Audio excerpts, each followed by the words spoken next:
नमस्कार, मैं हूं अंचल ओझा और आप देख रहे हैं खबरी चौक। मैं देखकर बहुत दुखी हो गया जब कांग्रेस का अभी अधिवेशन चल रहा था छत्तीसगढ़ में।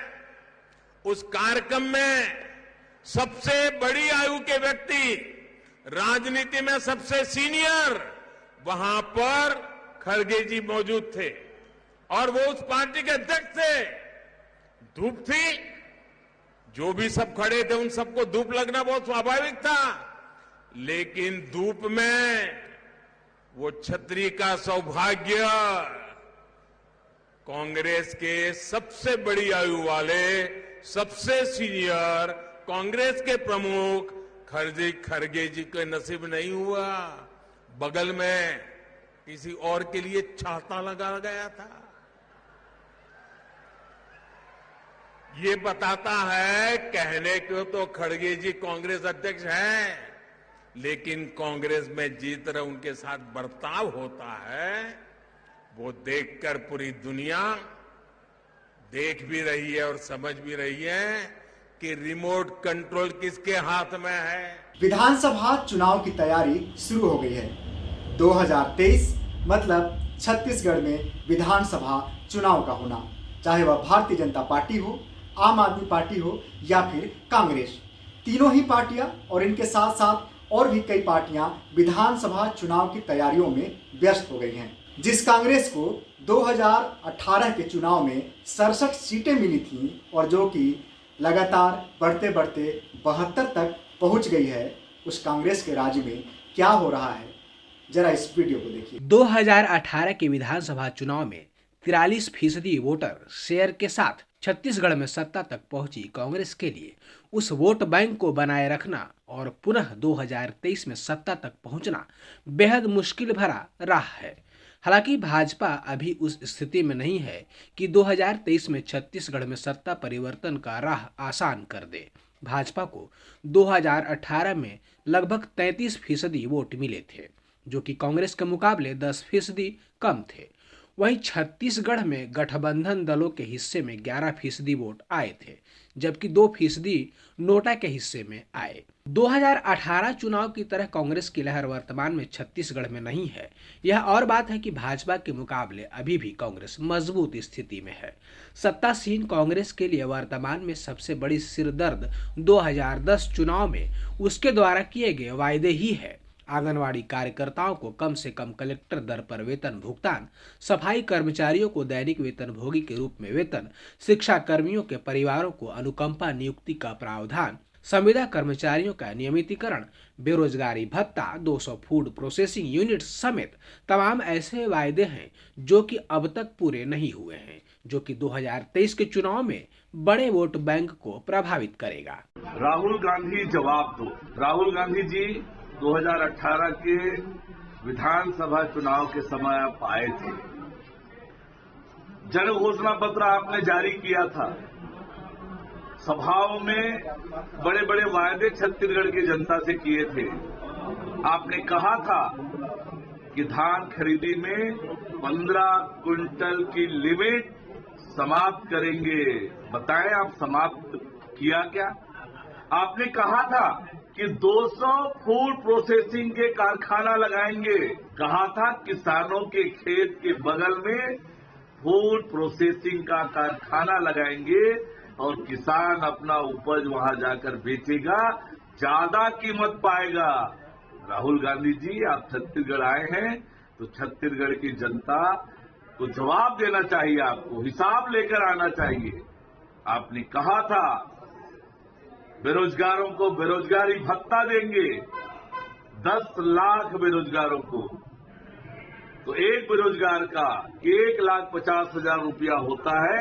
राहुल गांधी जवाब दो। छत्तीसगढ़ के घोषणा पत्र में, कांग्रेस के घोषणा पत्र में और इसके साथ ही साथ सरकार बनने के बाद भी मंत्रियों ने कहा था कि शिक्षा कर्मियों के परिवारों को अनुकंपा नियुक्ति दिलाने हेतु कोई न कोई नियम बनाई जाएगी, कोई न कोई ऐसा प्रावधान लाया जाएगा जिससे कि उनकी योग्यता के आधार पर उन्हें किसी न किसी नौकरी में बैठाया जाएगा। लेकिन 120 दिनों से भी अधिक दिनों से यह हड़ताल चल रहा है, यह धरना चल रहा है, लेकिन उनकी सुनने वाला नहीं है कोई, लेकिन उनकी ओर देखने वाला नहीं है कोई, क्योंकि सरकार में बैठे हुए लोग तो अपने आलाकमान को खुश करने के लिए सड़कों में गुलाब बिखेरने में व्यस्त हैं। कांग्रेस की आगे की रणनीति इस पर क्या होगी यह समय बताएगा। फिलहाल चर्चा हो रही है कांग्रेस के उस अधिवेशन की जिसे भाजपा ने मुद्दा बनाया और लुटेरों का अधिवेशन, राहुल गांधी जवाब दो, छत्तीसगढ़ निचोड़ो अभियान जैसे कई मुद्दे बनाकर अधिवेशन के दौरान ट्विटर सहित कई सोशल मीडिया प्लेटफॉर्म पर ट्रेंड चलाया गया। भाजपा ने कहा कांग्रेस का यह पूरा अधिवेशन अपने हाईकमान को, गांधी परिवार को खुश करने के लिए ही था। तभी तो जिस राज्य में खराब सड़कों से जनता त्राहिमाम त्राहिमाम कर रही है, वहां अपने नेताओं की चाटुकारिता के लिए सड़कों पर गुलाब बिछा दिए जा रहे हैं। इधर अनुकंपा नियुक्ति की मांग पर बैठे दिवंगत शिक्षा कर्मियों के परिवारों की सुनवाई नहीं हो रही है। आंगनवाड़ी कार्यकर्ता लगातार कई दिनों से काम छोड़कर हड़ताल पर बैठे हैं। यदि वाकई सरकार जनहित की सरोकार में है तो कहां गए पीएम आवास, कहां गया बेरोजगारी भत्ता।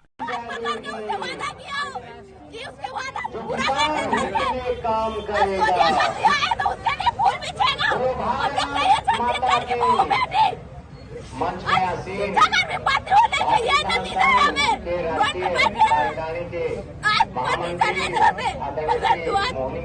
मेरे पूरा परिवार को मैं खोटा नहीं हूँ, सबको बताई हूँ, उसके पापा जाते हो जाते, पूरा सब चीज को बताई, उसके बावजूद भी मेरी पूरा बहनों को आज उसे दिखाई नहीं दे रहा है।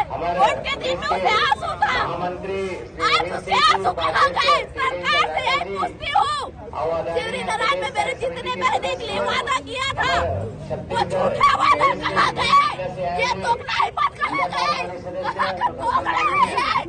सरकार से कहती हूँ बजट में हमें हमारी मांग पूरी करना नहीं करेगी तो मेरे जितने महीने मुद्दत कराएंगे हम लोग और उसे सीएम हाउस में जाके ही उसे माला पहनाएंगे।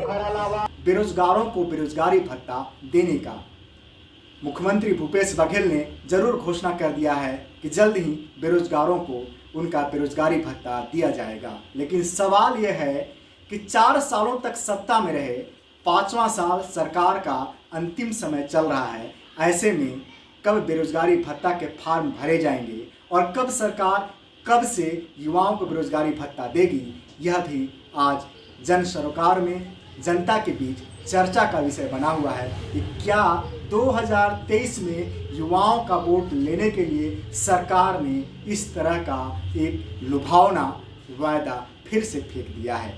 वहीं संविदा कर्मचारियों का मामला, वहीं आंगनबाड़ी कार्यकर्ताओं का मामला, वहीं मितानिन बहनों का मामला, वहीं सफाई कर्मचारियों का मामला, वहीं शिक्षाकर्मी परिवार के लोगों को नियुक्ति देने का मामला हो या फिर अन्य कई ऐसे मामले जिसमें कि वादा कर सरकार में पहुंची कांग्रेस अब भी विफल रही है। जनता पूछ रही है कि आखिरकार वे वायदे कब तक पूरा करेंगे। अधिवेशन को संबोधित करते हुए प्रियंका गांधी ने कहा, हमारे कार्यकर्ता संघर्षशील हैं, लगातार पार्टी के लिए मेहनत कर रहे हैं, लेकिन हम जानते हैं कि कांग्रेसी होने के कारण आपको कितना परेशान किया जाता है। यह भी सुनिए और क्या क्या कहा प्रियंका गांधी ने। मुश्किलों से घिरा हुआ है, लेकिन जमीन प्रधानमंत्री जी अपने दोस्तों को मुफ्त में दिलवा रहे हैं। आज हमें देश को दिखाना पड़ेगा कि किस तरह कुछ गिने चुने उद्योगपति आगे बढ़े जा रहे हैं, उनकी आमदनी दुगनी 3 गुना बढ़ती जा रही है और किसान की आमदनी कम होती जा रही है, नौजवानों के रोजगार कम होते जा रहे हैं, महंगाई बढ़ती चले जा रही है, किसानों को कर्ज माफ नहीं होते लेकिन बड़े बड़े उद्योगपतियों के होते हैं। ये सब बातें हमें पब्लिक में ले जानी है। अब हमारे पास सिर्फ 1 साल बचता है, हमसे उम्मीदें हैं। ये उम्मीद है कि हम एकजुट हों, कि जितनी भी पार्टियां हैं, जितने भी दल हैं, जितने भी लोग हैं जिनकी विचारधारा इनसे विपरीत है, वो आगे आए, एकजुट होकर लड़ें। सबसे उम्मीद है, लेकिन सबसे ज्यादा उम्मीद कांग्रेस पार्टी से है आज।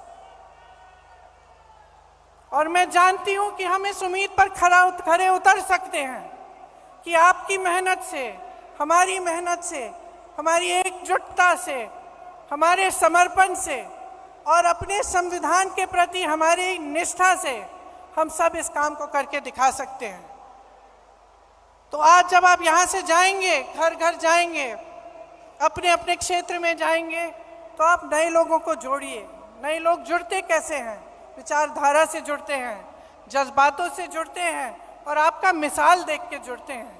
तो हमें मिसाल बनना चाहिए कि राजनीति कैसे होनी चाहिए, किस तरह से हमें अपनी राजनीति करनी है।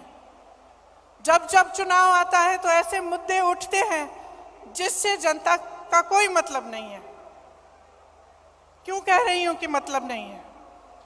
क्योंकि जब रोजगार की बात होती है, युवाओं की बात होती है, महंगाई की बात होती है, तो इन मुद्दों पर चुनाव लड़े जाने चाहिए कि किस तरह से विकास होगा, भविष्य में हम क्या प्रस्ताव रख रहे हैं, कौन सा सकारात्मक कदम हम उठाने जा रहे हैं।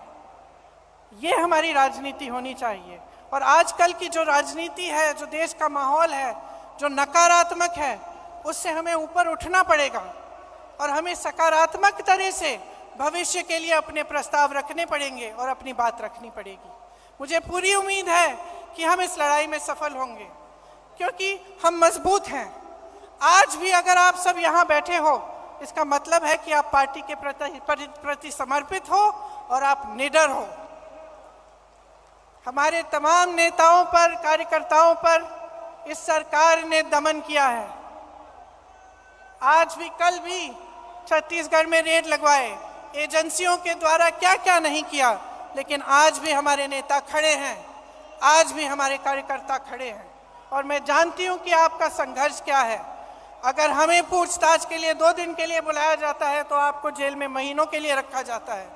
अगर हमें पुलिस घसीट के ले जाती है तो आप लाठियां खाते हैं। तो हम जानते हैं कि आप में कितनी हिम्मत है। अब देश को भी ये हिम्मत दिखानी है, देश के संविधान के लिए, लोकतंत्र के लिए और एक मजबूत भविष्य के लिए हमें सबको इकट्ठे लड़ना है। भाजपा नेता एवं पूर्व IAS ओपी चौधरी ने कहा कि यह पूरा अधिवेशन लुटेरों का अधिवेशन था। कांग्रेस ने उस राहुल गांधी के नेतृत्व में 2024 फतह की प्लानिंग की है, जिनके नेतृत्व में 2 बार चुनाव वे हार चुके हैं। यह पूरा अधिवेशन गांधी परिवार को खुश करने के लिए आयोजित था। कांग्रेस का राष्ट्रीय अधिवेशन समुद्र मंथन तो था नहीं जिससे कोई अमृत निकलता। भाजपा द्वारा बनाए गए नवा रायपुर में लुटेरों का एक जमावड़ा था, इसलिए अब झाग ही झाग निकल रहा है। आज के कांग्रेस की यात्रा गांधी परिवार से शुरू होकर गांधी परिवार से होते हुए गांधी परिवार में जाकर खत्म हो जाती है। अधिवेशन में निर्णय लिया गया कि जिस राहुल गांधी ने कांग्रेस को 2 बार विपक्ष के लायक तक नहीं छोड़ा, जो राहुल गांधी सीधे जिम्मेदारी लेकर नेतृत्व करने से दूर भागते हैं और केवल रिमोट से कांग्रेस चलाना चाहते हैं, उन्हीं राहुल गांधी के पीछे पीछे कांग्रेस चलेगी। सुप्रीम कोर्ट की तमाम व्याख्याओं के बावजूद राहुल गांधी हिंदू शब्द की कुव्याख्या करते रहते हैं। मैं पूछना चाहता हूं, क्या सनातन संस्कृति का अपमान करके, क्या तुष्टीकरण की राजनीति करके भारत को जोड़ा जा सकता है? इस अधिवेशन की पूर्णाहुति में 76 साल की सोनिया गांधी कहती हैं कि मैं थक गई हूं, मेरे संन्यास लेने का वक्त आ गया है। और वहीं 80 साल के नए नए अध्यक्ष बने मल्लिकार्जुन खड़गे जी कहते हैं, नई ऊर्जा के साथ पार्टी को नई दिशा में लेकर जाएंगे। गजब है। ओपी चौधरी ने साफ तौर पर कहा है कि कांग्रेस का यह पूरा अधिवेशन कहीं न कहीं अपने पार्टी आलाकमान को खुश करने के लिए रखा गया। यह अधिवेशन पूरी तरीके से गांधी परिवार को कैसे खुश किया जाए इसे लेकर रखा गया है। अब देखना होगा कि आने वाले समय में कांग्रेस दोबारा 2023 में सत्ता तक पहुंचने के लिए और क्या क्या वायदे करती है और पुराने वायदों को कैसे पूरा करेगी, यह तो समय ही बताएगा।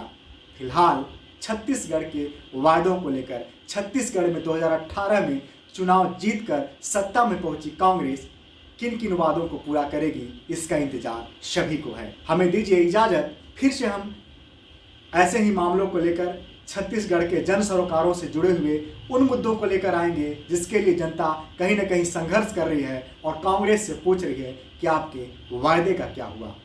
फिर से ऐसे ही वायदों पर सवाल खड़ा करेंगे। अब दीजिए इजाजत, नमस्कार।